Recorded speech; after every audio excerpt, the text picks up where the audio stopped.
올해 여름부터 서핑을 본격적으로 시작한 새내기 서퍼신데요. 파도가 큰 날이었는데 두려움을 이겨내고 원하는 파도를 반절 정도 잡으면서 나 혹시 재능이 있는 게 아닐까 하면서 자아도취하던 날이었대요. 큰 파도가 왔고 패들링을 하며 파도를 잡았다는 느낌이 들어 테이크오프를 시도하는 순간 제 경로에 다른 사람이 있는 것을 보고 테이크오프를 중단하였으나 뒤에서 파도가 깨지며 저를 덮쳤습니다. 다행히 그분과 큰 충돌은 없었지만 곧 뒤에서 다시 파도가 깨지면서 저희를 덮쳤습니다. 그분은 물속으로 들어가서 피하셨지만 저는 파도를 미처 보지 못해 반응이 늦은 상황에서 뒤집혀져 있는 상대방의 보드의 핀에 입술이 찢어졌습니다. 병원에서 치료받고 집에서 일주일가량 잠을 청하려고 눈을 감을 때마다 당시 상황이 플래시백되고 온몸에 식은땀이 흘렀습니다. 자다가도 당시의 상황이 재현되어 잠을 설치기 일쑤였습니다. 상처가 나아가며 위의 현상은 좀 사라졌지만 라인업에서 사람이 많거나 라인업을 향하는 도중 파도를 타고 오는 사람, 제 경로에 사람이 있으면 불안한 마음에 몸이 얼어버리고 자신감이 떨어져 버리는 것이 느껴집니다. 또 큰 파도가 밀려오면 파도에 말리는 게 무서운 것이 아니라 제 보드가 다른 서퍼를 덮치진 않을지 뒤에 오던 사람의 보드에 제가 맞진 않을지 너무 두렵습니다.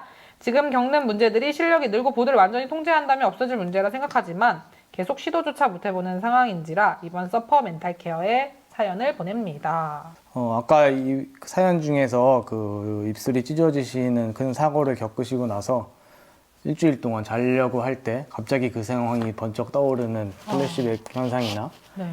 식은땀, 아까 말씀드린 대로 우리가 불안을 느끼면 그런 신체 반응들이 나타나거든요. 불쾌한 신체 반응들이. 그리고 악몽도 역시 그때 아까 말씀드린 대로 엄청나게 뇌에 각인이 돼 있다 그랬잖아요. 마치 물길이 난 것처럼 물이 한쪽만으로 흐르잖아요. 물길이 생기면.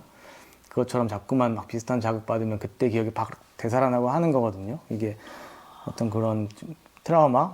이분도 근데 막 그렇게 심한 트라우마까지라고 보기는 어려울 것 같지만 근데 모든 트라우마의 반응은 나타나는 거니까. 근데 그게 장기화되고 더 나를 힘들게 하고 했을 때 이제 트라우마 관련된 장애가 되는 거고. 근데 당연히 힘든 충격적인 일을 경험하면 트라우마 반응은 나타나는 거거든요. 근데 이렇게 이분께서 얘기하신 반응들이 또 전형적인 그런 트라우마에서 발생할 수 있는 반응인데 다행히 또 일주일 정도 시간 지나면서 점차 나아지셨다고 하셔가지고 이분도 역시 이게 또 심각한 장애로 이어지기보다는 좀 건강한 상태에서 회복이 되는 과정에 계신 게 아닌가 그런 생각이 들고요.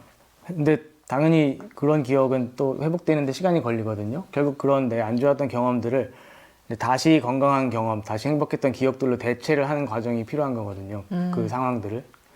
그건 당연히 시간이 좀 필요한 거여가지고 조급하게 생각하지 마시고 지금 내가 좀 너무 무리해서 막 하려고 하시기보다는 지금 내가 할 수 있는 선에서 조금 더 스킬업에 집중하시면은 더 도움이 될 것 같고요.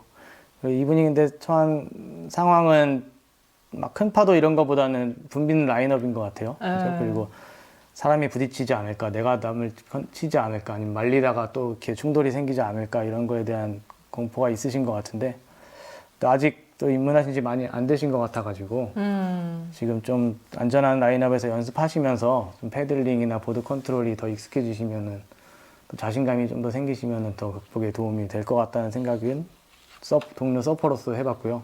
네. 또 사고가 나면은 이게 자꾸만 더 심한 문제가 될 수 있으니까요.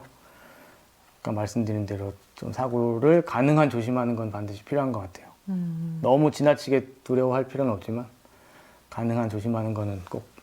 저희 영상 중에도 호주 톰 아저씨가 남겨주신 영상에도 있지만 사람이 없는 곳에 가서 즐겨라. 네, 이게 좀 정답일 수도 있을 것 같아요. 굳이 사람이 많은 곳에서. 물론 파도가 좋기 때문에 사람이 많은 건 맞는데요. 사람이 많기 때문에 그 좋은 파도가 나한테 안 올 때가 많거든요. 맞아요. 네. 결국 조급함이 항상 문제가 되는 것 같아요. 특히 주말에 서핑 하시는 분들은 더 그럴 것 같은데 저 이해할 수 있어요. 조금이라도 더 타야 될 것 같고 그러니까 가까운 데 입수해야 될 것 같고 네. 좀 뭐 빨리 들어가고 싶고 할 수가 있는데 그러다 또 사고가 나면 더 힘든 상황이 생길 수 있잖아요. 또 몇 맞아요. 개월 동안 고생할 수도 있고 그러니까 조금 더 여유 있게 조금 더 여기 좀 많은 곳을 그쵸. 둘러본달지 아니면 네. 조금 일찍 일어나서 덜 붐비는 시간에 서핑을 한달지 그쵸. 좀 여유 있게 하는. 그리고 또 이런 분 같은 경우에는 소프트보드를 당분간 타시는 것도 네. 좋을 것 같아요. 소프트보드라고 해서 사실 큰 문제가 있다고 저는 생각하지 않기 때문에. 맞아요. 더 편안하고 재밌게 탈 수 있고 부담 없이 오히려 탈 수 있고. 충돌에 대한 공포나 내가 남을 다치게 할 것 같다는 공포는 좀 네, 맞아요. 극복하는 데 도움이 되지 않을까. 오.